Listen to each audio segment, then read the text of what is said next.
Bismillahirrahmanirrahim. Assalamualaikum warahmatullahi wabarakatuh.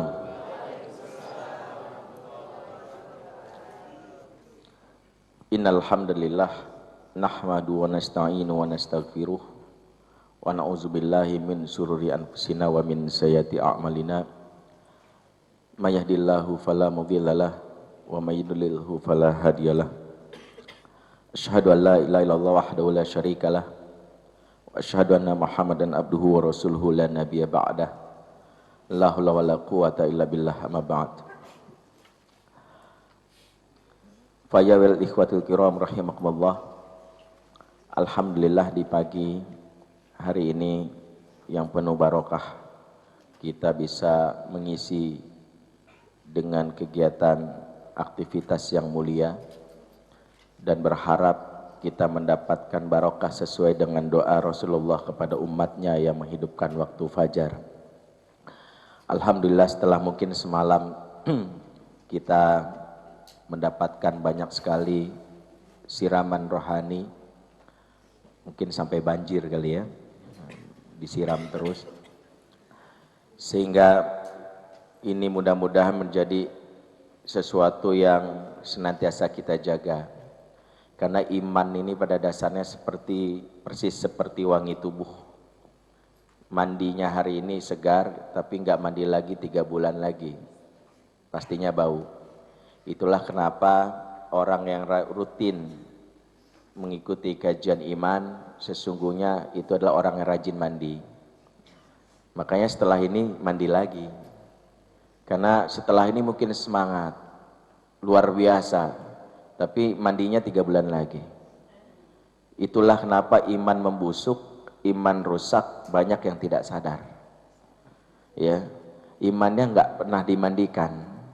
Ya, datang ke majelis iman dipaksa, ya diiming-imingi dulu ya, ntar pulang dijodohin sama akhwat solehah baru datang,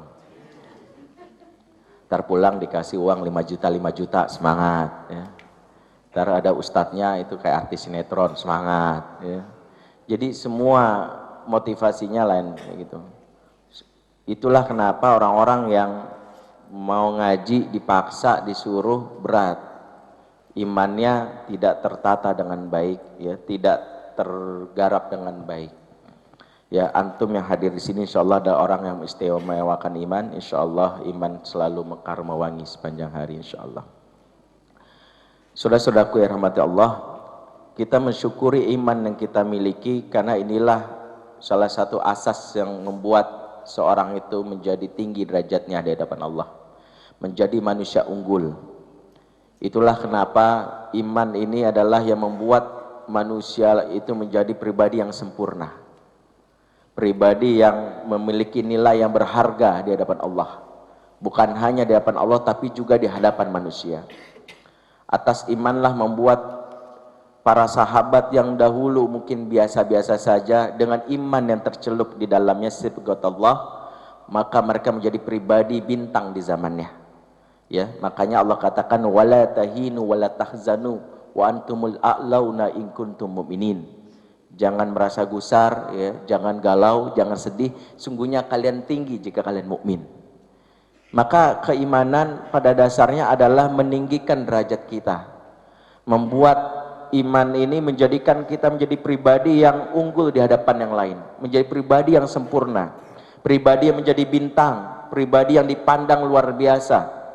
Ya, sehingga kalau kita pahami ya, seorang Bilal bin Rabah kalaulah bukan karena iman mungkin sejarah tidak akan mencatatnya, seorang budak yang tidak berarti sama sekali ya, budak yang hitam gelap ya, ya dari Ethiopia, Habasyah. Mungkin kalau yang sudah pernah bertemu orang Habasyah akan melihat gelap sekali ya, hitam ya, gelap ya. Kalau di sini masih hitam manis. Kalau di sana mungkin nggak tega saya ngomongnya, hitam pahit juga nggak bisa. Tapi memang jujur, saya pertama kali takjub ya, pertama kali ke Mekah gitu, ketemu dengan orang itu, saya bilang ini gelap banget ya orang. Nggak, artinya nih fitrahnya saya kaget gitu, tapi subhanallah saya membayangkan ya.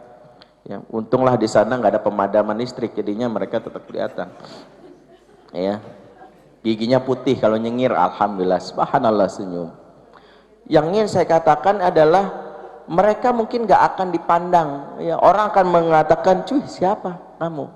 Tetapi imanlah yang membuat Bilal itu subhanallah, ya, kita akan terkagum-kagum, ya, bagaimana Rasulullah bahkan memberikan motivasi orang yang nanti pertama kali masuk surga sendalnya udah nyampe duluan itu adalah Bilal, ya. Ya, kalau ditanya sama sahabat kenapa, Bilal ini punya kebiasaan unik, ya, dia selalu memperbaharui wudunya, ya, karena motivasi dari iman itulah menjadikan dia pribadi unggul. Itulah kenapa seseorang ketika menjadi mukmin pada hakikatnya dia menyempurnakan diri dia, menyempurnakan karakternya, menyempurnakan pribadi dia menjadi pribadi yang luar biasa di antara yang lain, ya. Masyarakat Arab kita tahu mungkin bukan masyarakat yang jelek semuanya, rusak semuanya. Mereka tetap punya kepribadian yang unggul.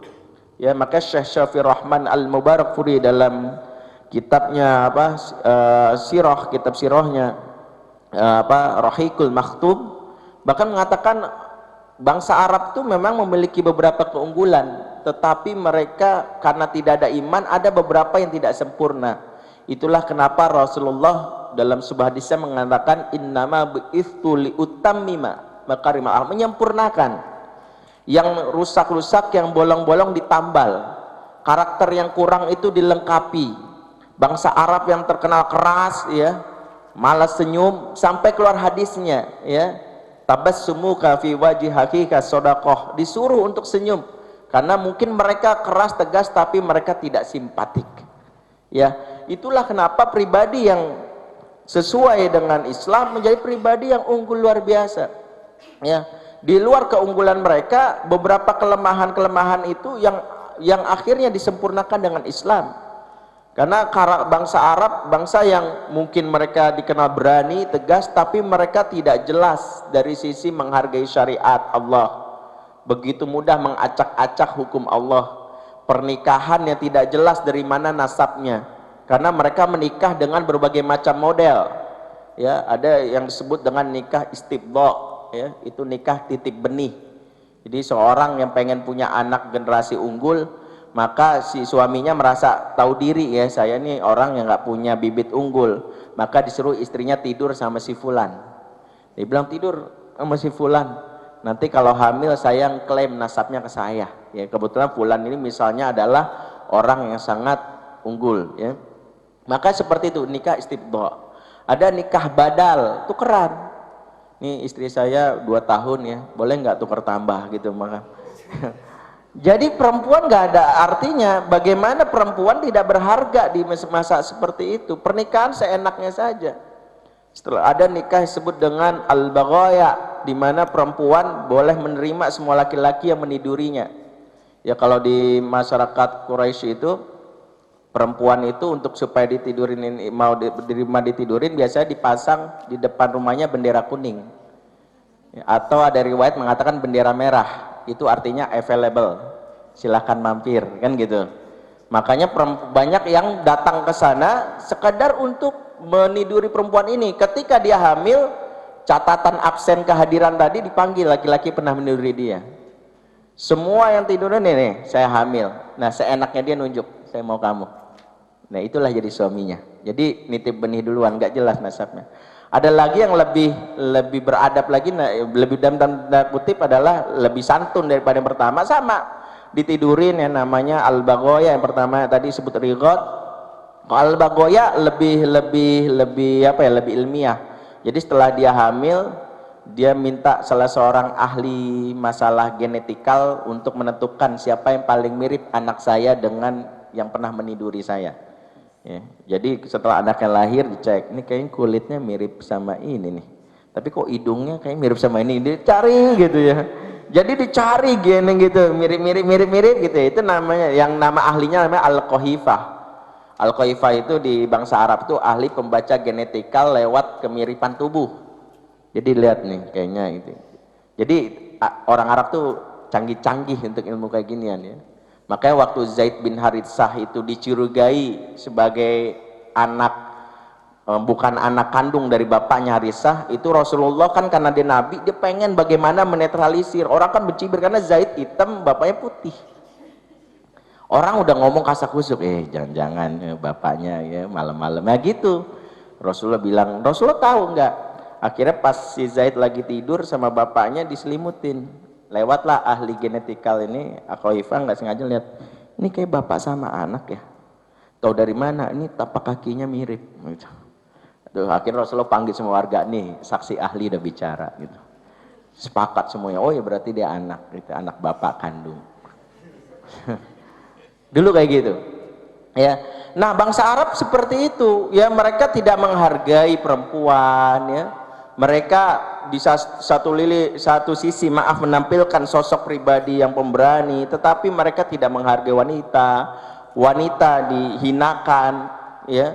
Sehingga sampailah akhirnya wanita tidak berharga, bisa diwariskan, ya. Kalau jika seorang suami meninggal, istrinya bisa diwariskan ke anaknya, ya. Jika seorang wanita dalam keadaan hamil, si suami bisa menggali kuburan di samping persalinan. Jika bayinya laki-laki diangkat tinggi-tinggi, ibni, anak saya gitu. Tapi kalau perempuan segera dikubur, ya. Itulah salah satu kejahiliahan, di luar bahwa ada juga kebaikan, ya, yang ada di masyarakat Arab jahiliyah. Ada kebaikannya, salah satunya kejujuran, sifat setia kawan, ya, dan sebagainya, yang menurut Syekh Syafiur Rahman itu keunggulan mereka. Nah, saudara-saudaraku yang rahmati Allah, tetapi Islam datang, ya, dengan membawa risalah menyempurnakan itu, sehingga hampir semua aspek di dalam Islam itu diangkat, ya. Yang selama ini wanita ditindas, sampai-sampai Rasulullah mengucapkan hadis khairukum khairul linisaikum, sebaik kalian adalah yang paling baik perlakuannya terhadap wanita, ya. Jadi itulah dibahas Rasulullah, sehingga Rasulullah sangat baik perlakuannya terhadap seorang wanita, sampai-sampai ketika dia konflik sama Aisyah, dia tetap menjaga derajat harkat kehormatan dari yang namanya Aisyah radhiyallahu anha, ya, tidak sampai menyakiti dan menzoliminya, ya. Itulah yang mau kita bahas, kenapa ketika kita berbicara tentang karakter muslim maka menjadi pribadi yang luar biasa. Makanya iman masuk itu akan menjadikan pribadi unggul, ya. Sebagaimana yang Allah sebutkan dalam surat Ibrahim ayat 24, alam taro kaifa daraballahu kalimatan thayyibah kasyajaratin thayyibah asluha tsabit wa faruha fis sama, kan gitu. Tidaklah kalian tahu bagaimana Allah memberi perumpamaan kalimat iman itu seperti pohon yang baik. Pohon yang baik itu cirinya dua, ya, akarnya menghujam ke bumi, dahannya menjulang ke langit. Maka iman itu akan memberikan dua hal kepada seorang muslim. Pertama, dia memiliki kekuatan defensivitas dengan akar yang menghujam, kekuatan bertahan, ya, kekuatan membuat dia tegar, ya, ada masalah nggak galau, ya, nggak langsung dia nangis muter-muter tiang listrik, kan gitu, ya. Kan ada orang yang galau ngeliat tiang listrik tuh nggak bisa diem, ya, ya. Tiang listrik, pohon gitu, maunya muter-muter aja. Ini kan ketahuan dia, ya, bekas supir angkot ini muter-muter aja nyari. Jadi kalau kita pahami, dia nggak galau gampang sekali, baru ada masalah dia gampang sekali emosinya berubah, ya, langsung mood, langsung bete, senyum kepada temannya tidak diberikan lagi. Kenapa? Karena tidak mempunyai ketegaran, ya.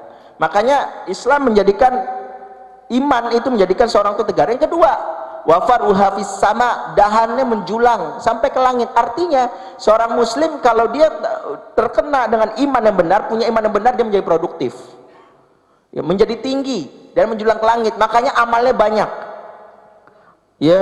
Dia benar-benar dia memiliki cabangnya kemana-mana, gitu, ya, ya.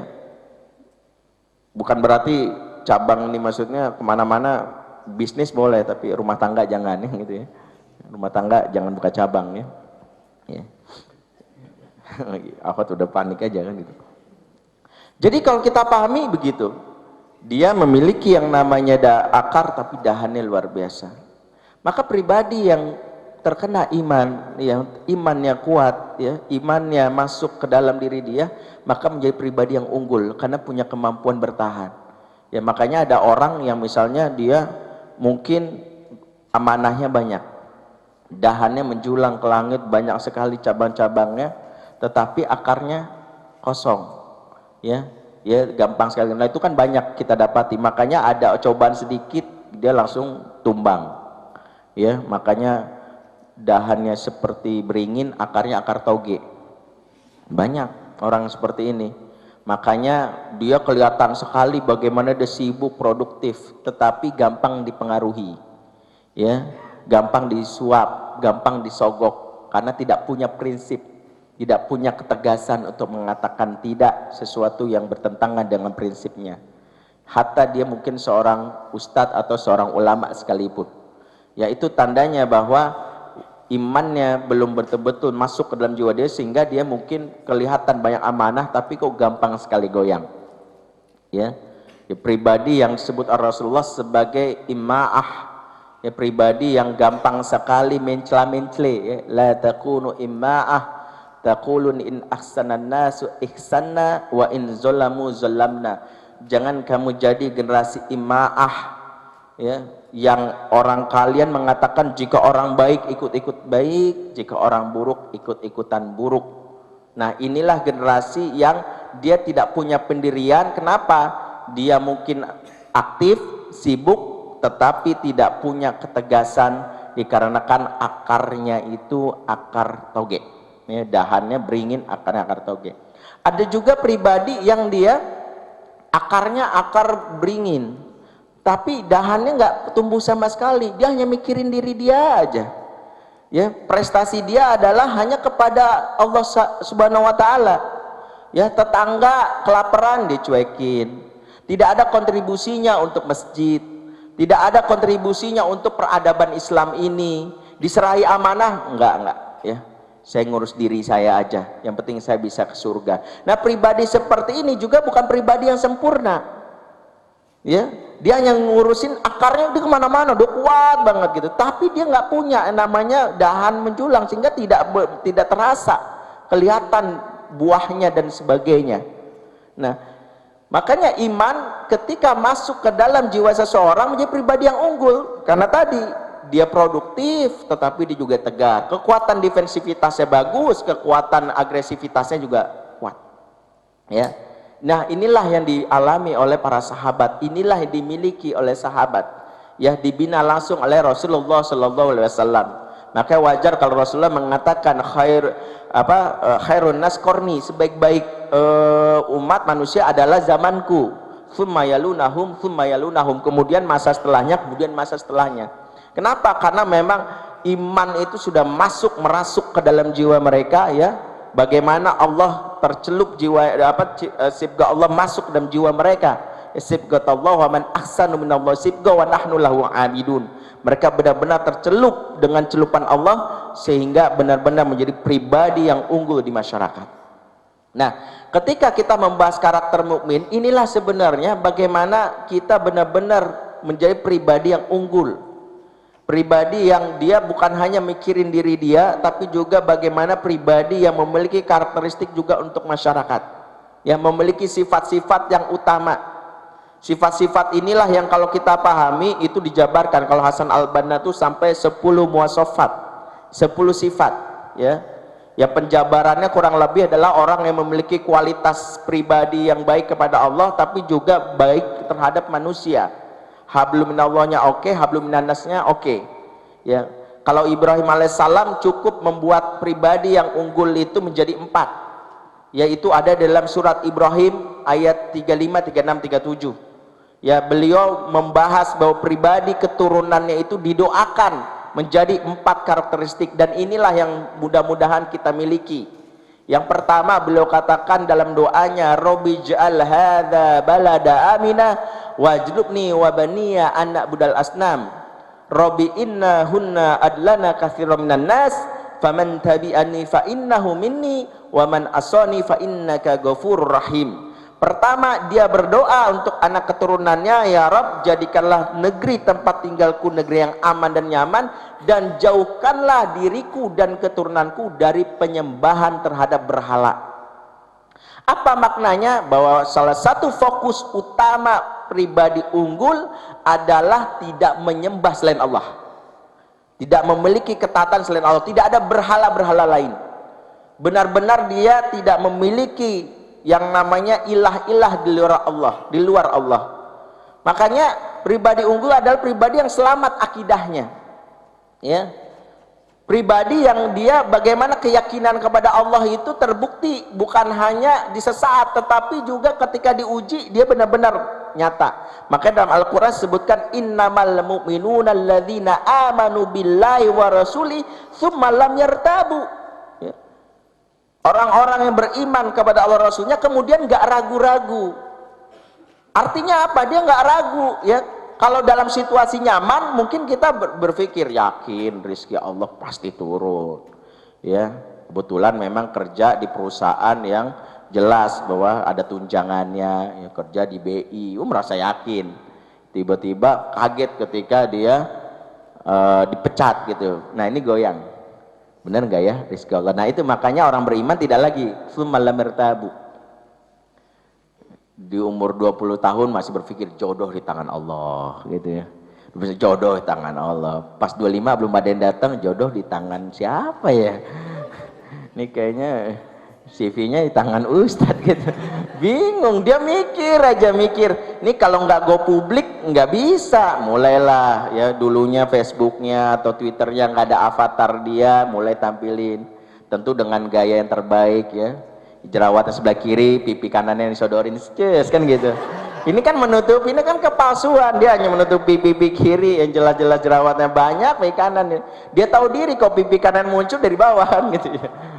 Artinya, pasti setiap orang, afwan, akhwat, ikhwan yang saat menampilkan pose di Facebook dan media sosial, pasti itu pose terbaik. Tujuannya tak lain supaya orang berdecak kagum. Supaya orang akhirnya berpikir oh dia menawan, menarik dan sebagainya. Karena nggak mungkin ada orang yang posenya pas lagi dia bangun tidur iler masih netes di podcast gitu ya, terus dia upload gitunya gitu ya, bidadari dari surga. Ini bidadari dari mana? Bidadari surga kayak gini orang nggak pada masuk surga kan deh. Ya, males ngelihat bidadari surga kayak gini gitu. Artinya kita bisa membayangkan itu. Awalnya yakin, mantap dengan syariat, percaya bahwa enggak, saya kalau begini insya Allah saya dengan ada akhwat misalnya memilih berpakai cadar, dia berbusana kerudung lebar, tapi ketika diuji gitu ya, mulai akhirnya dia berpikir kalau enggak ini enggak melakukan sesuatu. Itulah kenapa Ibnu Qayyim mengatakan pintu maksiat itu awalnya disifat was-was. Was-was. Waswisu fi sudurin nas, dibilang nang was-was gitu ya. Masa hidup gini-gini aja gitu ya. Masa sendal aja ada pasangannya kamu enggak kan gitu ya. Sakit banget. Sakit, jadi was-was kan akhirnya berpikir wah kalau gini nih, kalau gini kayak gini, udah setan masuklah ke dalamnya. Pikiran itu masuk. Ya kayaknya nggak bisa nih kalau nggak gini. Kalau saya nggak PDKT ke dia gitu ntar diambil diembat sama yang lain, maka digantungkan. Belum siap nikah, masih mahasiswa tetapi menjanjikan tunggu aku di batas mimpi. Wow, ternyata dia mimpi terus gitu.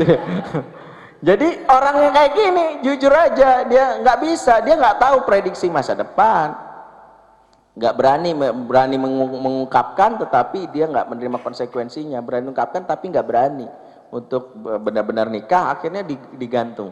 Ini yang terjadi, setan masuk dalamnya menjanjikan dulu, tetapi yang terjadi adalah disitulah masuk was-was. Nah Allah subhanahu wa ta'ala menjanjikan itu, pada jodoh itu sudah ditetapkan ya. Itulah kenapa kalau kita belajar sejarah kita akan tahu Allah nggak pernah khilaf dalam merencanakan kehidupan. Mulai dari bagaimana Adam, saya selalu kata gini, Adam dikeluarkan dari surga itu terpisah dari Siti Hawa. Adam di wilayah sekitar India, sementara Hawa ada di Jeddah, ya di Arafah. Itu kan jaraknya jauh luar biasa, ya dari India ke Arab. Dulu gimana bisa ketemu? Nggak ada ojek, jalan becek itu nggak bisa. Kita bayangkan bagaimana mereka bisa ketemu, kan logikanya gini, ini mereka terpisah. Sementara saat itu juga Mereka nyari, Adam nyari Hawa gimana? Pas lagi jalan kan bisa aja logikanya kepatok ular. Ya, atau lagi jalan Hawa sambil nunggu, kan puluhan tahun dia nunggu. Ada yang mengatakan ratusan tahun. Lah lagi nunggu, Hawa nggak bekerja, bukan wanita karir. Sambil nunggu dia kelaparan, meninggal. Pas ketemu Hawa, ya, di mana kuburnya, kan nggak, bukan begitu. Dia nggak nyari kuburannya, ketemu, wajib ketemu. Kenapa? Karena kalau tidak ketemu, tidak ada pernikahan mereka, tidak ada keturunan manusia. Mereka ketemu. Bayangkan Hawa di Jeddah, di satu lagi di India. Jeddah dan India ketemu. Itulah namanya jodoh. Makanya kalau yang Arab sama India aja ketemu, apalagi teman satu kampus. Kalau mau jodoh, apalagi sama-sama di Papua, ya. Nggak usah pikirin, udah pasti ketemu. Sama-sama di Libya, udah nggak bakal pasti ketemu kalau memang jodoh. Lah itu Adam sama Hawa aja ketemu, pas ketemu, nah logikanya Hawa apa? Hawa sudah dalam keadaan uzur, 100-an tahun umurnya. Ini wanita tercatat Guinness Book Record harusnya udah uzur, punya anak pula akhirnya. Kenapa kalau dia tiba-tiba misalnya uzur nggak bisa hamil, dari mana caranya kita mendapatkan keturunan? Allah maha berkehendak, makanya dipertemukan dan ternyata hamil. Uniknya sekalinya hamil anaknya langsung sepasang, kembar, laki perempuan. Kan bisa aja anaknya laki semua. Kalau laki semua masih dijodohin dipaksa, ya Joko kamu sama Wiranto, nggak mungkin. Paksa udahlah, nggak ada yang lain gitu ya, terima aja nasib nih, syariat Allah juga tahu. Nggak bisa. Allah tuh tahu lagi ini, Allah maha tahu. Makanya karena Allah maha tahu lagi lahir sepasang, makanya syariatnya adalah nggak boleh nikahin kembarannya, ya itu dibikin nikahin yang lain yang bukan kembaran kamu, ya. Artinya kalau kita pahami secara sadar gitu, kita pahami itu, iya ya, Allah itu ketidakmungkinan itu pasti terjadi. Makanya pribadi yang mukmin itu terjadi mulai dari kenapa dia memiliki akidah yang kuat, yakin, ya, jangan sampai dia berpikir minta kepada yang lain, ya. Akhirnya dia bilang, mentok nih, nggak dapat jodoh juga, datang ke yang subur. Wah. Yang subur, ya itu kan orang sabar sayang Tuhan, orang subur nggak tahu yang subur sayang siapa. Yang sabar sayang Allah yang jelas, yang subur ya mungkin istrinya yang sayang doang itu. Jadi kalau kita pahami kenapa kita harus sekarang berpikir, itulah Ibrahim doanya itu. Maka pribadi yang kuat itu muncul dari tidak. Saking pentingnya tentang salimul akidah ini, itu di ayat 36-nya dibahas, Robbi inna hunna adlana katsiran minan nas wa man tabi'ani fa innahu minni wa man asani fa innaka ghafurur rahim. Dikatakan, ya Tuhanku, sesungguhnya berhala-berhala itu telah banyak menyesatkan manusia. Barang siapa yang mengikutiku, dia bagian dari golonganku. Barang siapa yang menolakku, semoga engkau maha pengampun. Ini di ayat 35-36 dibahas saking pentingnya masalah akidah. Maka karakter mukmin sejati memiliki akidah yang kuat. Makanya jangan terpengaruh, jangan terperosok dengan pandangan, gila dia ibadahnya mantep, itu jidatnya sampai hitam. Ya, dia nggak tahu apakah dipentokin pas sujud saking pengen dapat jidat itu, aduh gitu ya, pokoknya lama diputer-puter gitu, diulek-ulek. Kan ada orang sekedar dapat yang nama jidat hitam itu diulek-ulek kayak gitu, makanya dia sudah nyiapin itu itunya agak rata gitu, yang lain diambil aja batu kolar taruh. Insya Allah jidat hitam langsung bentuk gitu ya, bukannya hitam berdarah.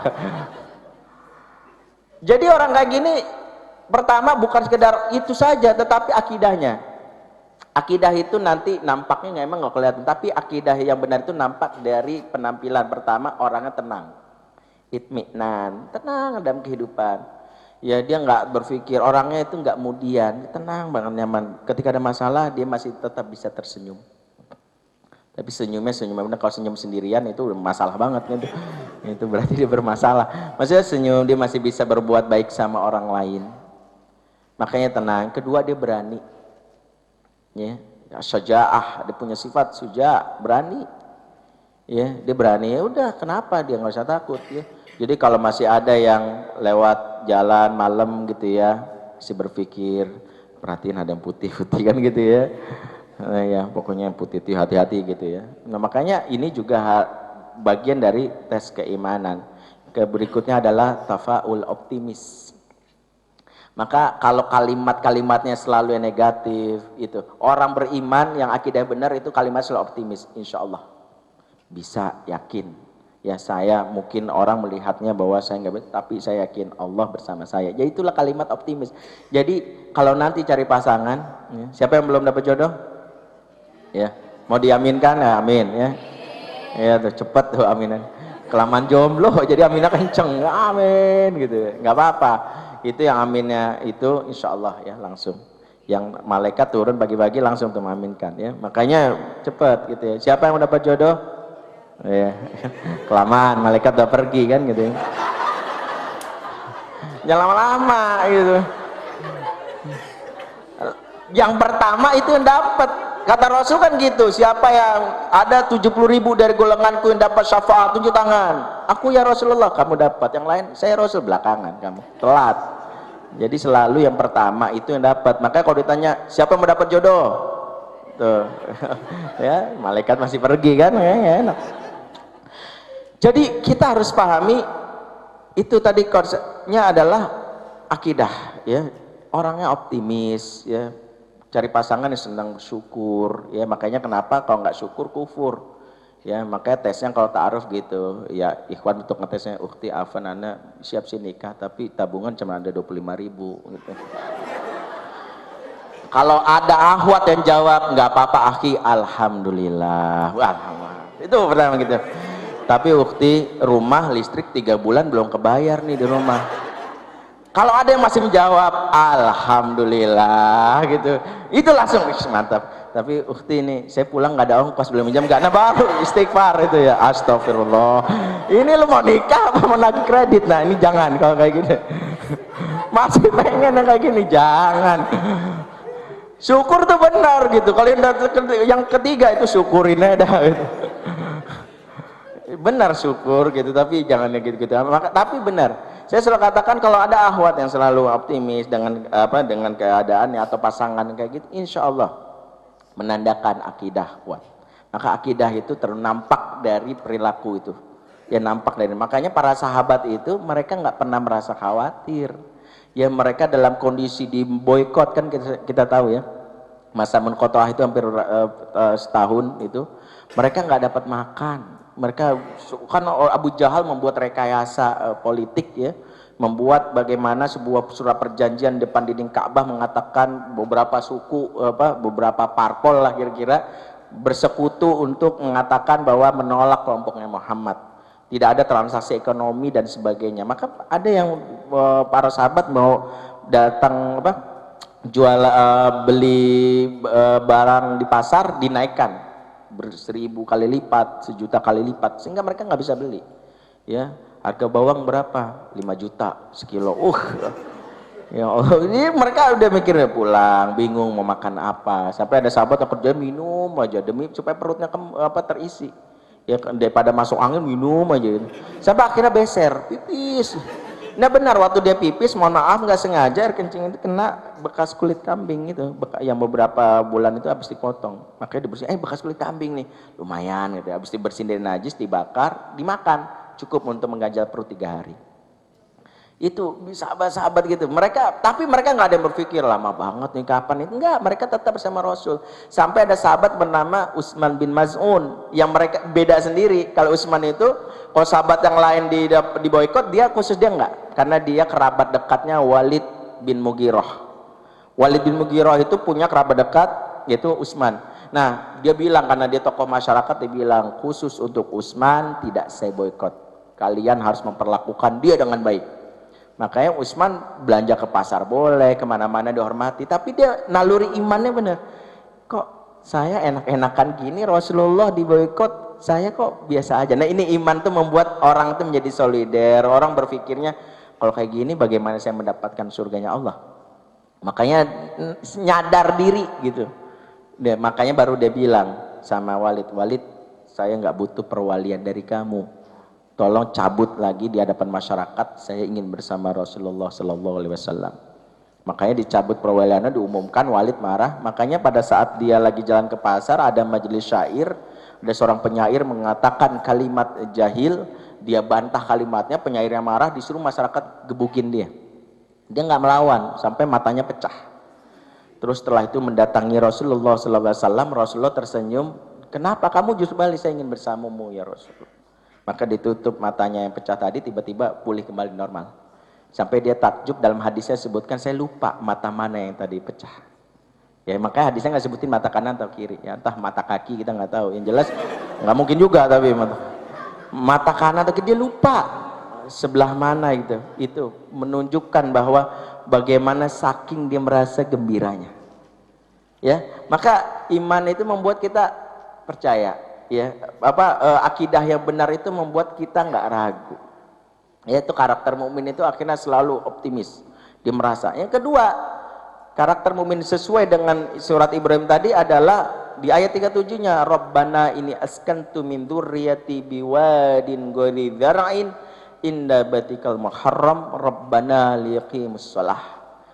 Ini kan doa untuk dia, untuk anak istrinya. Ya Rabb, sesungguhnya aku nempatin anak istriku di negeri yang tandus, tidak ada tanaman-tanaman, tetapi dekat dengan rumahmu, yakni masjid, agar keturunanku menjadi penegak sholat. Maka fokus kedua seorang karakter pribadi adalah menjadi abid, ya, menjadi ahli ibadah. Ibadahnya benar, ibadahnya sahih, ya, dia menjadi orang yang gemar beribadah. Tadi kalau disebutkan akidahnya sudah benar, maka karakter kedua gemar beribadah, semangat melakukan ibadah, dan itu menjadi orang yang senang menegakkan sholat. Di ayatnya liqimus shalah, bukan orang yang sekedar sholat, tapi liqimukimah sholatnya. Karena ada orang yang nggak mukimah, yang disebutkan dalam Al-Quran adha'us shalah, mengabaikan sholat. Ini adalah mukimas sholah. Ya, jadi orang-orang yang karakter kedua adalah dia gemar beribadah. Makanya para sahabat itu adalah pertanyaannya ayul afdalul amal ya Rasulullah. Ada amal yang utama itu apa? Jadi pertanyaannya nyari amal yang terbaik. Ya, makanya mereka berlomba-lomba untuk amal apa lagi, amal apa lagi, amal apa lagi. Jadi mereka senang. Maka kalau ada hadis Rasulullah tentang amal meskipun kecil itu dilakukan.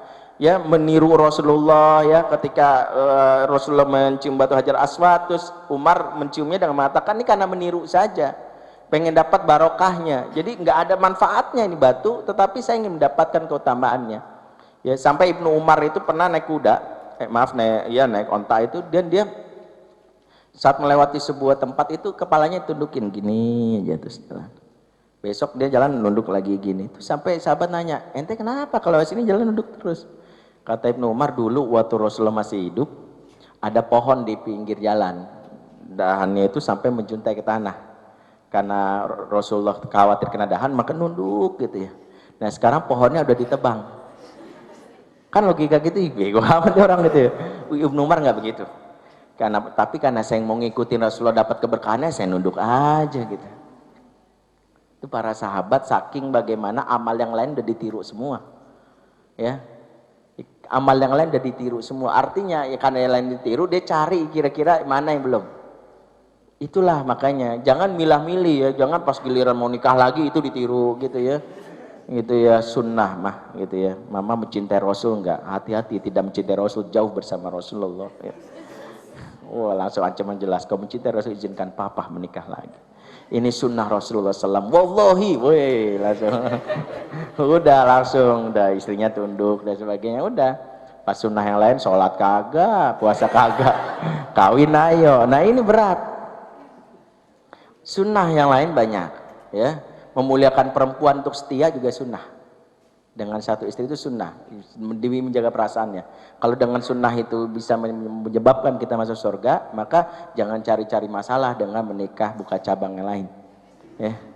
Ya, nah, jangan bikin masalah. Kalau memang kita bisa dengan cara seperti itu, artinya proporsional. Dengan setiap mau poligami boleh, itu mencari pahala kebaikan, bukan sekedar syahwat, ada keutamaan.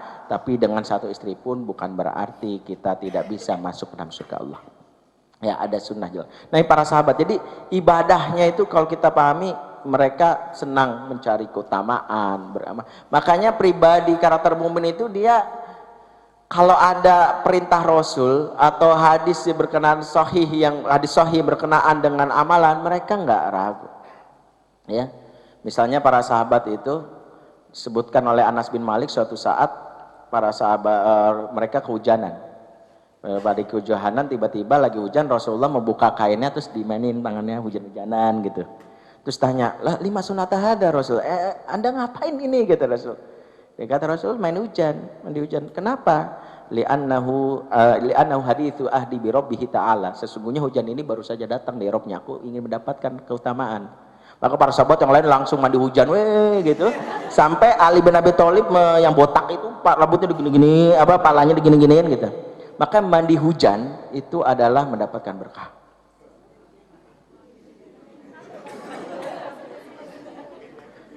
Kenapa? Karena memang disunahkan maka para ulama, Imam Nawawi itu membahas bahkan dulu para sahabat kalau hujan itu dicari itu adalah keberkahannya.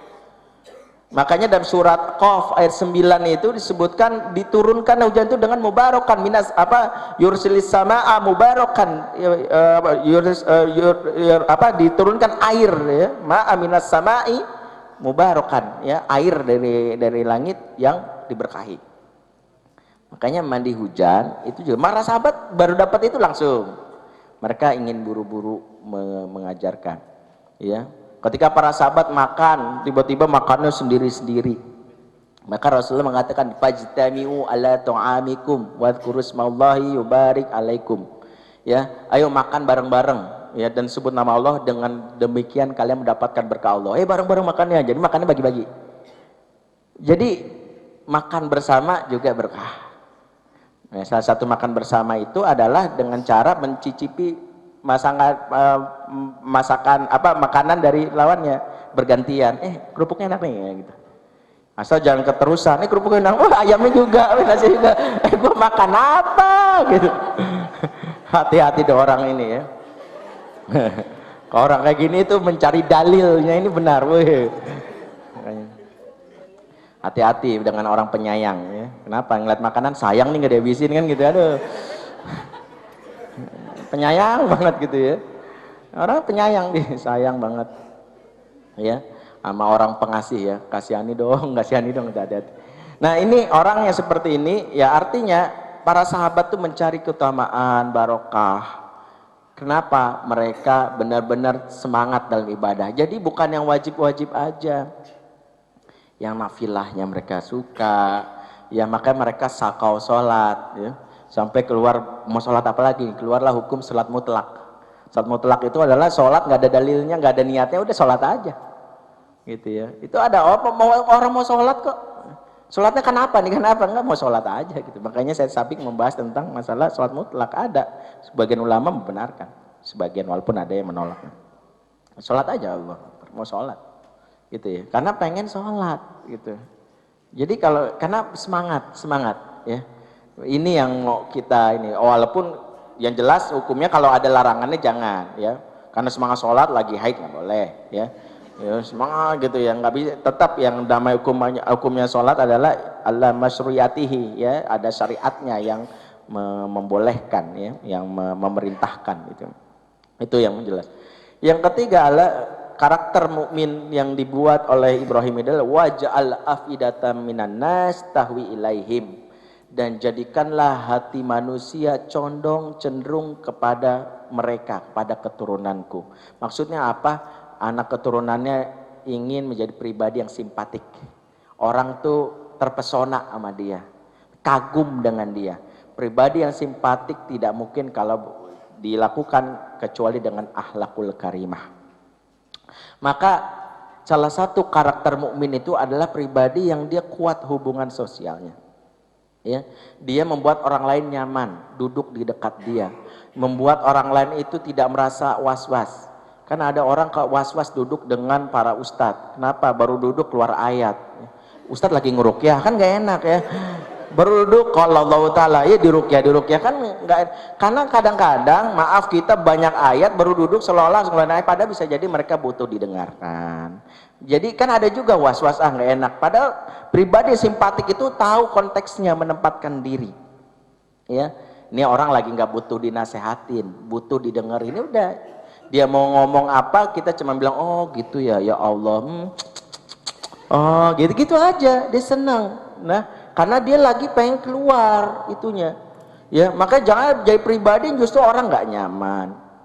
Ya, kalau duduk dekat dia megang dompetnya, hati-hati itu dia, dompet.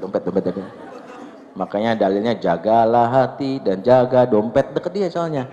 Jadi orang seperti ini, orang yang simpatik membuat orang merasa nyaman dekat dia, tidak dizolimi. Para sahabat tuh mau berterus terang dengan Rasulullah. Saat jujur tidak merasa tertekan, ya, tidak merasa di label, ya, tidak merasa diancam, ya. Makanya sahabat itu tahu bagaimana Rasulullah memperlakukan mereka. Kan ada sahabat namanya Khawat bin Jubair. Ini sahabat yang anak muda, ya, lagi giroh-girohnya, lagi tubuh giroh, tiba-tiba ikut rombongan Rasulullah. Pada saat lagi mabit, nginap di suatu tempat, bikin tenda, pas pagi harinya lewatlah rombongan Akhwat.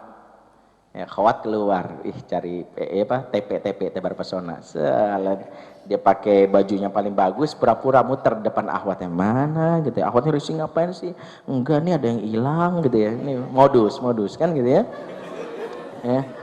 Iya, langsung, pokoknya ini naluri ikhwan ABG nih, udah ada zaman Rasulullah, namanya Khawat. Rasulullah tahu, Khawat gitu, makanya Rasulullah tahu. Makanya kata Rasulullah, ma fa'altahuna ya Khawat, kamu ngapain gitu. Dia langsung panik, aduh Rasul, ontak saya hilang Rasul. Makanya saya cari di sini kali aja ketemu. Lah nyari ontak depan Khawat, logikanya Rasul juga tahu dibohongin. Inilah menariknya Rasul nggak bilang, gua nabi, ya. Allah ngasih kabar langsung, terlaknat kamu, nggak begitu.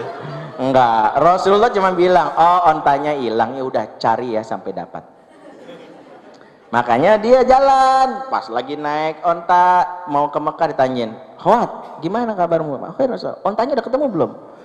Belum Rasul, cari jangan sampai hilang. Ya Rasul, ya gitu. Sampai di Madinah ditanya lagi, Khawat, gimana? Onta udah ketemu? Belum Rasul. Aduh, ditanya lagi sama Rasul. Tapi Rasul nggak bilang, ente bohong nggak, dibikin nyaman. Khawat udah ketemu, ya gitu. Lagi sholat asar, habis sholat tanya lagi, Khawat gimana? Onta udah ketemu? Belum Rasul. Cari, mahal gitu ya, sayang banget. Sampai sholat maghrib dia tahu, takut banget ditanya ini, dia lamain sholatnya. Rasulullah tahu nih orang nih lamain sholat gara-gara pengen takut tanya. Rasulullah sengaja lamain zikirnya kan gitu ya. Ini kuat-kuatan aja nih, kuat-kuatan. Akhirnya Khawat nyadar nih kayaknya terus diteror dia mau tanya nih. Mendingan jujur aja. Akhirnya dia tahu, sadar jujur. Akhirnya ketika dia balik badan habis sholat, benar ditanya, gimana? Onta udah ketemu? Akhirnya dia bilang, Rasul sebenarnya nggak ada onta yang hilang. Kemarin saya bohong. Nah, menariknya Rasul langsung mengatakan barakallahu fik, kemudian mengatakan ma fa'alta abaka, bagaimana bapakmu? Jadi Rasulullah memujinya kemudian mengalihkan pembicaraan. Jadi nggak dibahas. Jadi cukup mengatakan, Allah memberkahimu. Setelah itu dia mengatakan, gimana kabar bapakmu? Jadi cukuplah orang jujur itu diapresiasi. Nggak tuh kan, bohong kan? Gua udah tahu, gua udah punya datanya. Nih SMS bererot, buktinya. Ayo ceritain, gua nggak mau tahu dari awal sampai akhir. Itu kebiasaan kita tuh, orang habis itu malas jujur habis itu. Kalau sama dia jujur tersiksa banget. Makanya anak jadi bohong gitu ya. Karena mencari alasan, ntar ditanya lagi tuh. Makanya cukup ketika dia mengatakan, aku semuanya bohong. Barakallahu fiik. Udah, gimana mainan kamu tadi? Udah selesai. Pribadi yang simpatik tuh begitu. Nah, Rasulullah keturunannya itu Ibrahim itu diajarin pribadi simpatik, senang menyapa tetangga. Makanya jadilah pribadi yang memulai salam duluan, dan ini yang harus dimunculkan. Ya, menjadi pribadi simpatik artinya dia tidak mengisolir diri dia, ya. Kita ingin karakter itu sabit, salah satunya adalah karakter yang bukan hanya dihafal, ya, tetapi juga dilaksanakan, dipraktekkan, mengalami sendiri. Kalau istilah para ahli itu hands on, minds on. Dia mengalami, terlibat sendiri. Jadi nggak bisa memahami karakter di dalam ruangan itu, nggak bisa. Ingin peduli berarti mau nggak mau berinteraksi dengan masyarakat luas. Ya, itulah kenapa para sahabat itu beberapa ayat di dalam Al-Quran itu dimulai dengan kalimat yas'alunaka. Mereka bertanya tentang, ada sekitar 15 ayat. Yas'alunaka anil anfal, yas'alunaka anil ahilla, yas'alunaka anil ruh, yas'alunaka anil... Ada sekitar 15 menurut para ahli. Nah, kenapa mereka bertanya? Karena punya pengalaman. Jadi ayatul kauniyahnya kuat, turunlah ayatul qauliyah. Nah, sebagian besar aktivis, ikhwan, akhwat, semua karakternya itu hanya dikenal dalam ruangan. Takbir Allahu Akbar gitu ya, jihad Allahu Akbar gitu. Tapi mohon maaf, nyembelih kambing aja nggak pernah. Bilang peduli sama rakyat miskin, tapi lingkungannya cuma 3. Pertama rumah, kedua kampus atau kantor, yang ketiga kendaraan pribadi. Bagaimana mungkin bisa bilang peduli orang miskin, ketemu supir angkot aja nggak pernah, ketemu sama masyarakat miskin nggak pernah. Itulah yang di alam sekarang, kita memiliki kepedulian itu hanya sampai tingkat fikriyah. Makanya kalau jawab soal PMP paling gampang, PPKN gampang. Apa yang kamu lakukan kalau ketemu nenek-nenek pengemis? A. Jedotin kepalanya. B. Beri dia makan. C. Usir dia. Semua ngelingkarin B. Tapi yang usir juga banyak pada saat benar kejadian. Kenapa? Karena fikriyah kita mengatakan ini, tapi kita nggak terbiasa kikuk, karena nggak ada pengalaman yang terjadi. Itulah kenapa para sahabat itu dia berbaur dengan masyarakat, sehingga mereka menjadi pribadi yang kokoh ketika ada kejahilian, terbukti mana yang jahil mana yang tidak. Nah, kita kebanyakan berada di zona nyaman semua, trap in comfortable zone, terperangkap di zona nyaman. Kenapa kita nggak mau masuk ke dunia lain jahiliyah? Karena khawatir tertular. Padahal kalau kita masuk, kita aktif, kita persis seperti ikan bergerak di laut yang tidak terasini karena aktif. Ya, kalau dia akan terasini kalau dia mati. Makanya bikin ikan asin nggak bisa lagi bergerak. Taburin garam nggak bisa. Ya, pas dia mati, dikeringin baru taburin garam, dia jadi ikan asin. Nah, pribadi kalau pengen dia bergerak, menyabar, dia harus aktif. Datangilah tempat-tempat yang bisa kita dekati, ya, supir-supir angkot, deketin, terus yang lain, para preman, ya, komunitas yang lain, ya. Saya punya binaan itu satu halakoh gay semua. Mungkin kaget itu, saya sih, tapi sampai sekarang alhamdulillah mereka udah mulai berubah. Ada yang gara-gara ketemunya itu gara-gara ngisi pengajian di Wapres Bulungan. Di samping SMA 70, ya Mas Anto di sana, terus ada Tony Q, Rastafara. Jadi awalnya iseng-iseng aja nongkrong gitu, ada ketemu dengan komunitas masyarakat Ambon gitu. Lagi saya ngisi pengajian, malam-malam tiba-tiba ada yang cerita gitu ya. Awalnya saya kaget ketika mereka terang-terangan gitu, dia manggilnya Mas Ustadz gitu. Disebutin gitu ya, saya namanya ini, saya gay gitu. Oh, saya bilang, yang teman saya sebelah ini dia habis ngebunuh orang tuh. Yang sana itu kemarin berkosa orang, sebutin semua. Saya bilang serem banget nih kan. Ini maksudnya apa gitu ya. Setelah sebutin semua itu, Mas Ustadz mudah-mudahan bisa bertahan sampai lama di sini, dan kalau perlu nanti pulang saya anterin. Oh enggak, saya bilang enggak usah. Bahaya dianterin sama dia. Saya bilang saya bisa, saya mau nggak usah gitu. Terima kasih gitu ya. Diundanglah saya oleh Tony Q Rastafara pas launchingnya. Maksudnya launching albumnya. Jadi pertama yang kalimat menariknya itu begini, yang menurut saya itu menyentuh banget. Menurut saya ini mungkin kalimat benar dari orang-orang yang selama ini termarginalkan. Dia bilang gini, Mas Ustadz kan, mohon maaf kalau dia bilangnya begini, kan penuh dengan cahaya kata dia, lampunya banyak. Saya bilang, saya bukan orang PLN loh ya gitu. Sementara kami yang gelap ini, kami ini orang-orang yang gelap, nggak punya cahaya. Logikanya adalah yang bawa cahaya datang ke tempat yang gelap. Karena kalau kami yang punya kegelapan ini datang ke bawah cahaya, kami keburu jatuh dulu sebelum sampai ke sumber cahaya. Makanya saya pengen banget Mas Ustadz rajin sini, datanglah ke dunia kami yang mungkin sangat menyeramkan ini. Tetapi kami juga butuh diskusi tentang Islam. Setelah itu alhamdulillah. Ya, itulah kenapa saya bilang lulusan LIPIA, lulusan itu harus berbaur.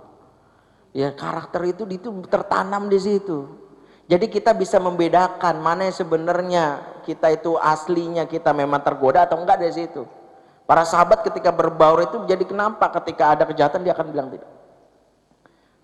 Ini memang nggak ada dalilnya, kawan saya tapi salah seorang ustadz di Libya bilang begini, walaupun saya belum menemukan dalilnya. Dia pernah nanya pertanyaan yang waktu saya masih kuliah itu, pertanyaan yang menjebak saya, tapi dia bilang gini, kalau antum mengerjakan kebaikan dapat pahala nggak? Saya bilang dapat, insya Allah kalau ikhlas. Ya, oke benar.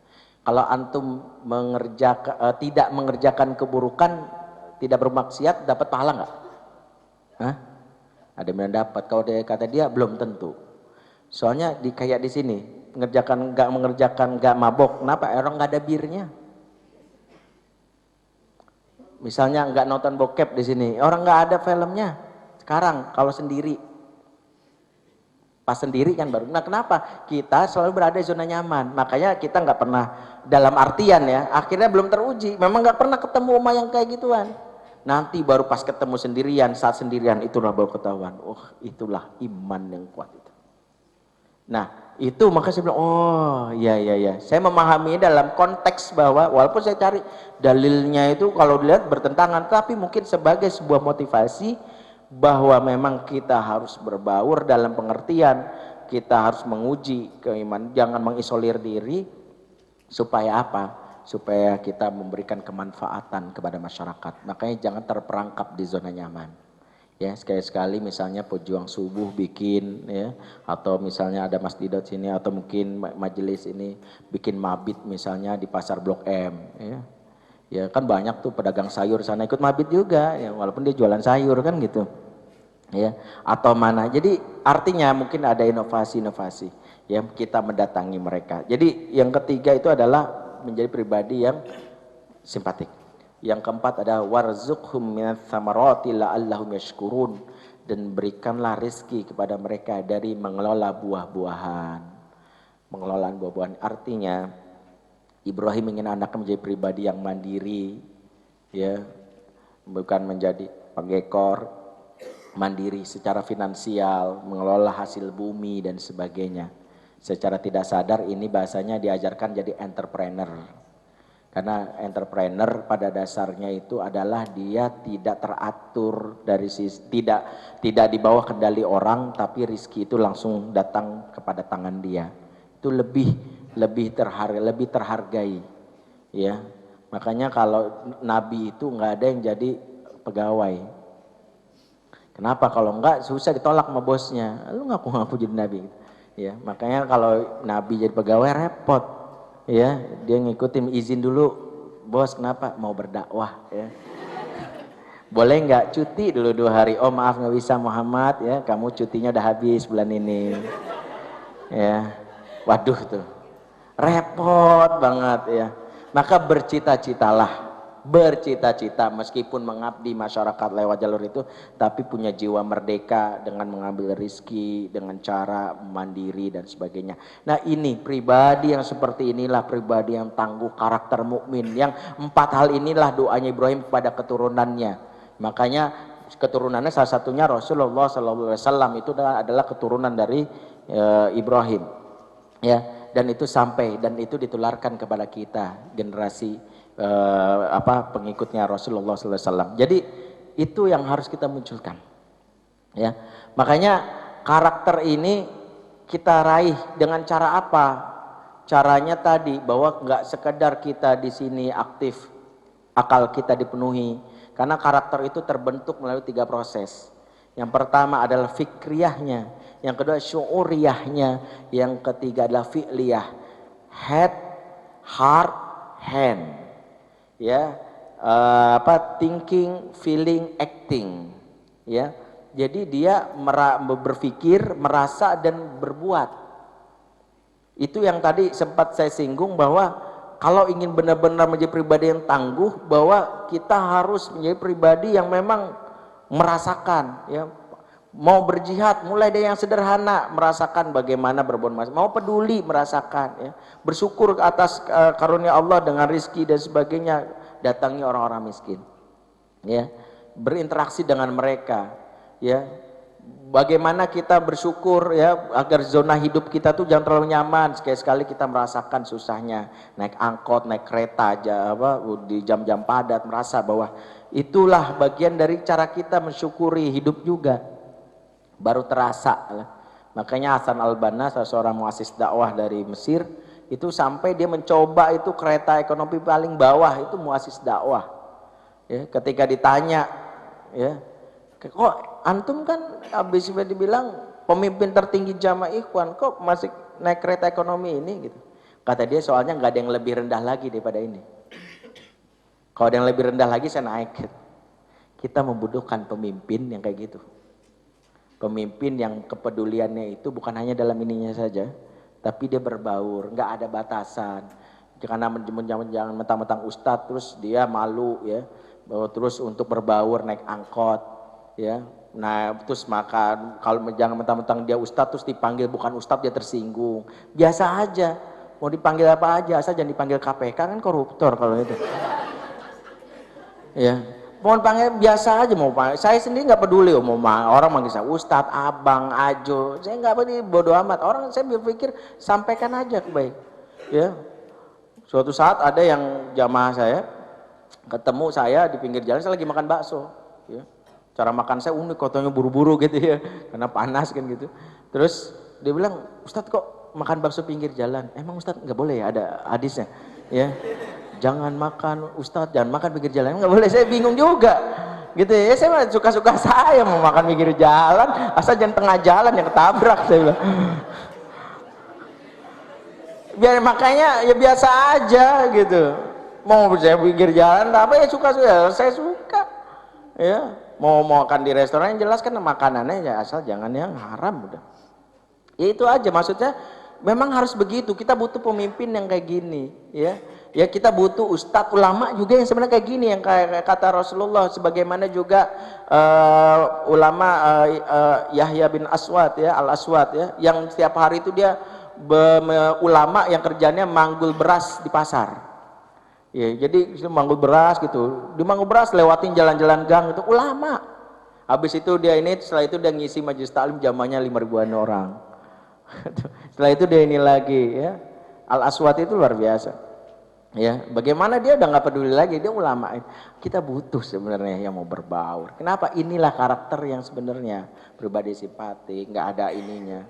Ya nggak usah berpikir. Ya hormat ikhtiram itu wajib kita miliki kepada seorang ulama, tapi seorang ulama juga tidak mendambakan dimuliakan, dihormati. Ya, yang paling penting adalah justru dia tetap berbaur, ya, dia tetap memiliki kehormatan di hadapan Allah, di hadapan manusia. Jadi tidak mengemis, meminta-minta. Ya ketika orang tidak memanggil dia Pak Haji jangan tersinggung. Haji gua mahal tau nggak? Gua naples, gua nabung gitu ya. Lu nggak panggil haji, rugi gua gitu. Nggak dipanggil haji dia marah. Ya saya bilang harusnya bukan hanya haji ya, soli juga kan, musolli kan dia sholat juga. Ya, as-saumi kan gitu ya. Ya al-musolli, al-saumi, az-muzakki kan gitu, semua sebutin. Harusnya seperti itu. Orang dimuliakan ya, berbaurlah, karakter itu nanti akan muncul di kita sehingga kita menjadi pribadi yang jelas ya, bagaimana kualitas iman kita. Karena kan saat kita lagi bersama-sama belum teruji ya, saat sendiri baru kelihatan karakter asli kita ya. Saat kita bersama orang di luar zona nyaman baru mungkin kita merasa biasa, tapi di luar zona tidak nyaman kelihatan karakter asli kita ya. Makanya di surat Al-Baqarah 149 ya, yang bercerita Talut itu, falamma fasala Talut itu ayat berapa? 149 ya. Falamma fasala Talutu bil junudi qala innallaha mubtaliikum bin nahar faman syariba minhu falaysa minni wa man lam yat'amhu fa innahu minni illa man iktarafa ghurfatan biyadihi. Ayat ini menurut saya sangat inspiratif. Saya berkali-kali membacanya dan membaca tafsirnya dari Said Qutb dalam tafsir fi Zilalil Quran. Menarik kenapa? Karena ini menceritakan tentang bagaimana akhlak orang itu jangan terpesona saat bersama-sama. Ya, saat bersama-sama kamu komunitasnya kelihatan dia mungkin baik, tapi kata Said Qutb jangan tertipu karena ini Talut menceritakan ketika pasukannya yang jumlahnya sekitar 80.000 itu ingin melawan Jalut, tiba-tiba tengah jalan keluarlah ujian Allah, innallaha mubtaliikum bin nahar. Allah menguji kalian dengan sungai ini, kata Allah. Faman syaribah minhu falaysa minni, barang siapa yang tidak meminumnya itu golonganku. Waman lam yat'amhu fa innahu minni, barang siapa yang tidak meminumnya Tidak minum itu baru golonganku. Yang meminumnya bukan golonganku, yang tidak meminumnya baru golongan aku. Terus illa man iktarafa ghurfat lam yadi, kecuali kalian cukup minum dengan setangkup tangan. Ya, kemudian semuanya ditanya asami'tum, kalian dengar gitu. Itu kalian taat gitu. Mereka mengatakan kami dengar, kami taat, lagi bersama-sama. Pas sendiri mulai tuh perilakunya. Lagi sendiri dekat sungai mana haus banget, aduh. Terus ngeliat kan ada orang. Katanya setangkup tangan boleh. Setangkup aja semua. Setangkup lagi. Setangkup. Lama-lama kembung. Itu tadi makanya saya bilang inilah jebakannya, atau mau remehkan tadi. Boleh kan segini doang itu. Ya, saya bilang nih dosa kecil itu dimulai dari situ, ya. Dimulai dari menyepelekan suatu pelanggaran, akhirnya kebablasan. Ya. Persis seperti yang itu, tukang bensin, bang, bensin setetes berapa bang? Gratis. Tetesin terus bang, sampai penuh kan gitu. Setetes gratis, kan udah bang, tetes. No. Dosa kecil tuh kayak gitu. Lama-lama awalnya kita memaklumkan. Maklum, nggak apa-apa. Ini tadi, nah makanya kata Said Qutb dalam tafsirnya mengatakan gitu. Katanya kan dari 80.000 pasukannya, yang tersisa cuma 313. Persis seperti jumlahnya pasukan Badar. Ya, jadi pasukan Badar itu sekitar 313. Jadi berapa tuh yang gagal mengalami ujian? Ya, nggak lolos UN itu. Ujian Nabi maksudnya. Itu dari 80.000 hanya 313. Itu berarti 79.000 sekian itu batal, ya. Itu ada jago matematika tuh kayak. Nggak usah serius bu, nggak keluar UN juga. Nggak ada tesnya. Jadi batal. Nah kata saya Kutub itu dia kalimatnya gini, semangat kolektif itu sering menipu. Jadi kalau kita lagi bersama-sama dalam zona nyaman bersama satu komunitas, itu kata dia itu sering menipu. Itulah kenapa Allah memberikan ujian orang itu beda-beda. Tadi kelihatan mana ada yang diuji dengan harta, ada yang diuji dengan tahta, ada yang diuji dengan wanita. Pas dengan harta kuat, tapi dengan wanita dia gagal. Yang ini dengan wanita dia kuat, tapi dengan harta dia gagal. Itu semua ujian. Makanya kalau lagi bersama-sama nggak kelihatan karakter asli itu, tapi pas sendiri. Ya. Itulah kenapa untuk melatih karakter itu kita wajib benar-benar harus dilatih, ditempa gitu. Jangan hanya memasung diri, mengisolir diri. Sekali-sekali berangkat dari zona nyaman kita. Ya, sekali-sekali ngambil keputusan gitu ya. Setelah hari ini saya keluar dari kantor saya. Wah, langsung dia bilang, insya Allah rezeki Allah ada di mana-mana. Gitu ya. Berani memutuskan itu luar biasa. Ini ujian kayak mana? Ya, ya. Benar-benar kenapa? Karena ditesnya gitu ya, besok udah nggak ada uang ya, sementara ujian banyak, dia punya uang cuma sekian, dia bilang bismillah saya infak membuat masjid, habis dah ya. Tapi itu diuji, nggak mungkin nggak akan berbalik, pasti balik. Maka orang ujian keimanan itu lihatlah seperti orang yang memelihara burung merpati. Orang melihara burung merpati itu kan imannya kuat banget ya, dia melepas burung yakin terbalik lagi. Kan gitu ya, karena merpati tak pernah ingkar janji kan gitu. Makanya merpati layak jadi presiden 2014 kan itu, nggak pernah bohong kan dia. Jadi yang nggak pernah bohong itu adalah mie sedap, karena rasa tidak pernah bohong kan gitu ya. Jadi layak jadi presiden gitu. Jadi merpati nggak pernah ingkar janji gitu, itu aja tuh orang-orang yang layak jadi presiden sama wakil presiden. Jadi dia kenapa orang itu, saya sampai berpikir, saya kalau ngeliatin orang lepas merpati, imannya kuat banget itu. Yakin terbalik lagi. Itu kalau kita punya keinginan kayak merpati kan luar biasa ya. Serentar juga balik lagi kayak gitu. Kita ngasih buat Allah, ntar juga balik lagi. Balik bahkan dia bawa teman-temannya kan gitu. Itu ujian kayak mana. Jadi emang kita harus banyak melihat sekitar kita ya. Udah jam berapa Ustaz? Man. Lo misalnya ngisi kuliah duha di Pembapus jauh. Ya, itu saja mudah-mudahan bermanfaat ya kajian kali ini. Bila taufiq wal hidayah. Wassalamualaikum warahmatullahi wabarakatuh. Ada tanya jawab atau gimana? Boleh tanya jawab ya, yang mau bertanya silakan. Silakan yang mau bertanya, ikhwannya atau akhwatnya.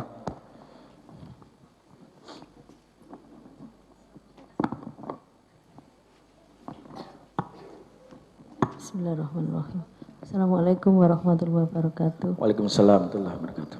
Mau tanya Ustadz, sekarang begini, tadi dikatakan bahwa kalau kita ingin berdakwah, itu kan kita harus membaur pada masyarakat di zona di luar zona nyaman.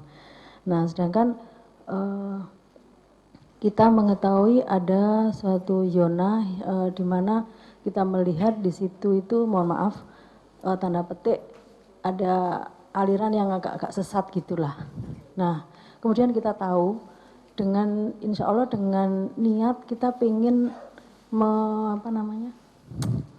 ya mengatakan yang benar lah gitu ya.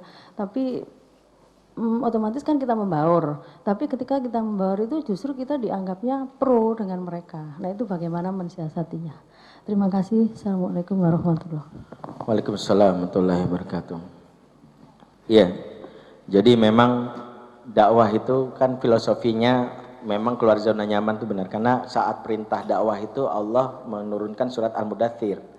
Ya ayyuhal mudaththir qum fa'anzir wa rabbaka fakabbir wa thiyabaka fatahhir.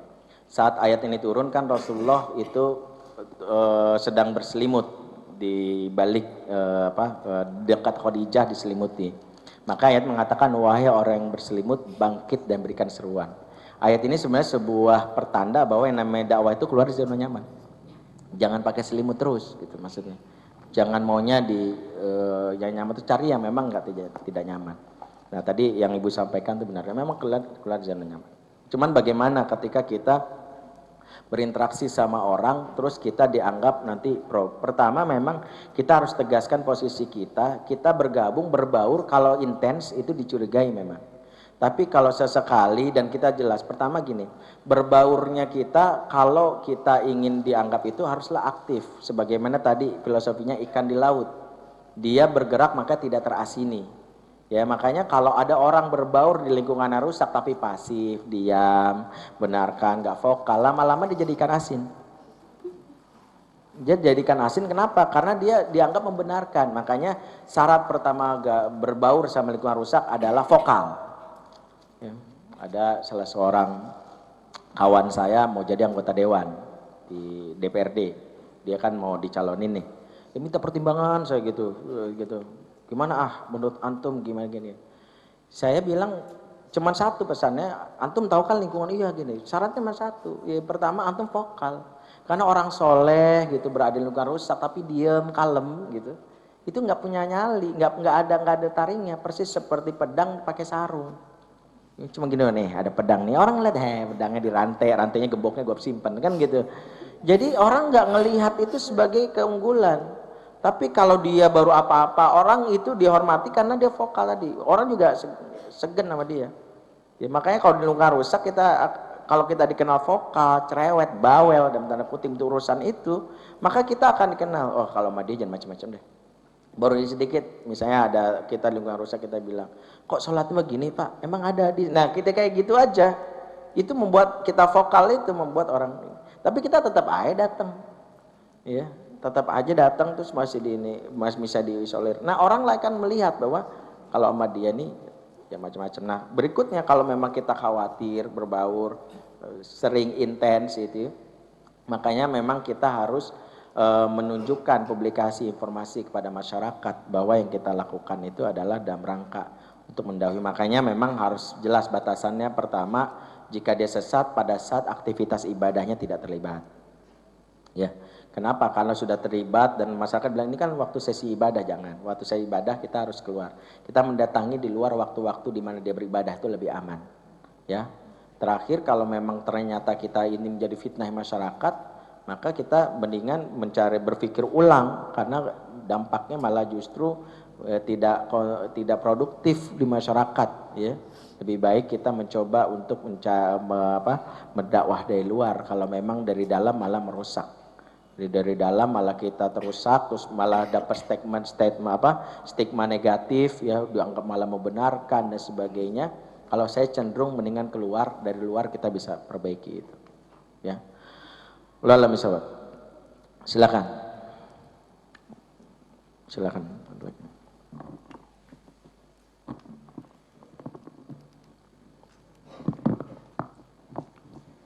Bismillahirrahmanirrahim. Assalamualaikum warahmatullahi wabarakatuh. Waalaikumsalam warahmatullahi wabarakatuh. Saya ingin mau menanyakan tentang aplikasi yang pribadi simpatis tadi. Misalnya ketika ada suatu kegiatan yang indikasinya ada campur baur atau ikhtilat. Nah di sana yang tujuannya itu cuma untuk misalnya bertamasya atau bertemu dengan teman-teman yang lama. Nah di sana apa yang seharus kita lakukan? Apakah kita tidak ikut karena kita takut kecampur dalam kegiatan itu, atau kita ikut tapi sementara kita nggak yakin bisa mengatur teman-teman kita itu supaya kegiatan itu nggak campur baur gitu. Iya. Terima kasih. Assalamualaikum warahmatullahi wabarakatuh. Waalaikumsalam warahmatullahi wabarakatuh. Iya. Pada saat acara sejenis seperti reunian atau mungkin ada walimah ya yang dilakukan oleh kawan-kawan kita yang bisa jadi bukan yang memahami syariat, maka pertama kali luruskan niat bahwa tujuan kita adalah berdakwah. Karena itu berdakwah itu punya planning. Jadi pertama planning itu adalah membuat orang lain percaya. Tidak perlu mengambil sebanyak-banyaknya orang, tapi minimal kemanfaatan untuk satu orang aja sudah cukup. Misalnya gini, hadir di reunian tapi targetnya satu orang aja kita deketin. Sehingga nggak perlu semua ikut kegiatan, tapi kita deketin satu orang yang kira-kira kita bisa memberikan kenyamanan sama dia, bercerita. Orang ini nanti akan terikat. Jadi nggak usah berpikir semuanya. Ya, nggak usah berpikir semuanya mau kita ubah gitu. Boleh berpikir semuanya, tapi maksudnya bertahaplah dari yang terkecil, yang sederhana. Ya, jadi kita hadirnya di sini. Yang kedua memang harus kita memiliki kekuatan sendiri, mengukur diri. Kira-kira misalnya kita hadir di sana, kita bakal tercampuri atau tidak. Ya, pertimbangannya nanti gimana? Yang jelas apakah ini aktivitasnya murni rusak, atau aktivitasnya adalah yang sebenarnya biasa aja, tradisi. Minum rusak misalnya ada minum-minuman keras dan sebagainya, menghindar lebih utama. Ya, apalagi seorang muslimah. Ya, kalau saya lebih merekomendasikan muslimah menjauhi hal ini. Ya, karena stigma dengan jilbabnya dan sebagainya dampaknya itu lebih luar biasa. Ya, tetapi kalau ikhwan dan sebagainya dia bisa lebih cenderung cair walaupun tidak terlibat, dia mengambil posisi yang berbeda. Ya, kalau muslimah cenderung memang hal-hal seperti ini menjadi perhatian juga. Jadi bergabung, kalau hal mubah misalnya cuma ada musik, lagu dan sebagainya, nggak usah ikut terlibat, tapi kita bisa mengambil posisi belakang yang kita misalnya dekat dengan seorang muslimah lain yang bisa kita dakwahi. Ya, yang kedua adalah tidak menyelesaikan sampai selesai. Kenapa? Ini salah satu bentuk ketegasan kita. Jadi satu sisi orang akan belajar bahwa dia orang yang mau cair, tapi dia menunjukkan bahwa dia nggak suka dengan kegiatan ini, maka dia nggak ikut sampai di akhir. Ya, saya sering misalnya melakukan ini. Ya, saya pernah diundang oleh orang-orang JIL di kedai Cikini. Ya. Di daerah Cikini ada kedai Cikini dan itu ada diskusi feminisme setiap Rabu. Ya saya diundang saat itu, Pak boleh nggak diskusi sebentar gitu. Jadi saya bilang boleh gitu. Jadi kajiannya itu mulainya itu adalah jam 5:30 sebelum maghrib, ya. Terus mereka nggak sholat, ya. Jadi mereka nggak sholat, mereka ya nggak tahu pokoknya 5:30. Jadi kajiannya gitu, bagaimana kan ada aliansi lelaki baru, ya. Aliansi lelaki baru namanya itu didirikan di Jogja kalau nggak salah. Saya diundang. Gitu. Saya pada dasarnya nggak masalah, saya datang terus ngobrol dan sebagainya. Alhamdulillah nggak ada minuman bir dan sebagainya mereka. Tapi pas ketika udah diskusi sebagainya jam 11 saya bilang, saya sholat duluan boleh nggak? Saya bilang, gitu. Tapi Pak, saya sholat nanti saya lanjutin gitu. Setelah itu saya balik, mereka tetap lagi diskusi. Setelah diskusi menunjukkan ketidaksukaan saya, terus nyapa ini saya bilang aja saya ada acara lagi nih, jadi nggak bisa sampai selesai. Terus saya usulin, besok-besok emang waktunya harus 5:30 ya, boleh nggak jam 5 gitu. Saya berpikirnya bukan untuk mereka langsung saya bilang, kok nggak sholat nggak. Saya berpikir ada satu orang yang saya dekati gitu ya, minimal gitu. Kenapa? Karena biar lebih efektif, jam 5 lebih lama nanti supaya pas jam sholat ada rehat sejenak gitu, untuk sayanya. Jadi memang mau nggak mau kita tinggalin. Jadi tinggal itu bentuk bahasa ke mereka bahwa gua mau berbaur sama lu, tapi ketika gua ngeliat ini gua tinggalin. Tapi besoknya saya datang lagi. Sampai akhirnya ada yang datang seorang ibu-ibu yang dia diskusi tentang anaknya. Anak saya gini, Mas, gini. Saya bilang cuma satu jawabannya Ibu. Ya apa, ibu rajin sholat dulu, saya bilang. Karena saya ngelihat kok ibu ini, dia soal alasannya saya lagi dapet. Kan memang kalau perempuan tuh pintar banget ya ngeles untuk sholat. Sebelum dapatnya dapat apa ya gitu. Jadi banyak banget alasannya, udah saya bilang. Itu gampang sekali dia nyari. Berapa kali kajian itu begitu juga. Tapi akhirnya ada satu yang akhirnya mulai ketika karena setiap maghrib saya keluar, ada yang berpikirnya rehat dulu nggak enak nih pembahasan lagi naik. Kenapa? Saya sengaja mengambil jadi pembicara itu pas jam mau sholat supaya mereka penasaran pas sholat saya break. Kan mereka bingung lah, pembicaranya aja break itu mereka ngapain? Akhirnya mereka mikir ya udah mereka minum, sebagian yang tergerak sholat gitu. Ya udah ikut aja mereka. Ada yang sebagian ikut, ada yang enggak. Tapi memang bertahap, gitu ya. Jadi intinya memang kita menunjukkan ketegasan itu dengan cara gitu. Pas jam ini sholat, pas jamnya mereka berebut. Tapi saya nggak pernah sampai selesai. Selalu ingin menunjukkan bahwa kalau begini terus saya nggak akan sampai selesai. Jadi pas udah selesai ada yang ini saya bilang selalu. Sampai di mereka kok ada acara mulu ya. Orang ini kok ada acara mulu ya. Selalu dia bilang kan. Acara mulu. Saya ingin bilang aja ke mereka acara ini saya nggak begitu. Saya pada saat saya jadi pembicara saya hadir, saya berikan kebaikan. Tapi setelah itu saya tinggalin. Gitu. Oke, gitu. Ada lagi? Sampai masih ada satu pertanyaan lagi ya. Insyaallah setelah itu. Oke, siapa lagi? Akhwatnya ada yang bertanya? Ikhwannya silakan. Ada yang belakang? Oke, enggak ada. Ikhwannya ada?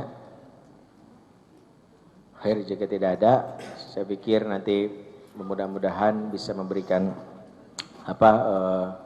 keberkahan buat kita pagi ini dan kita bawa terus semangat ini ya untuk tumbuh berkembang menjadi seorang yang memiliki pribadi yang luar biasa, pribadi yang unggul. Saya mohon maaf jika ada yang salah, ada guyonan yang tidak pas dan sebagainya. Bila taufiq wal hidayah. Wassalamualaikum warahmatullahi wabarakatuh.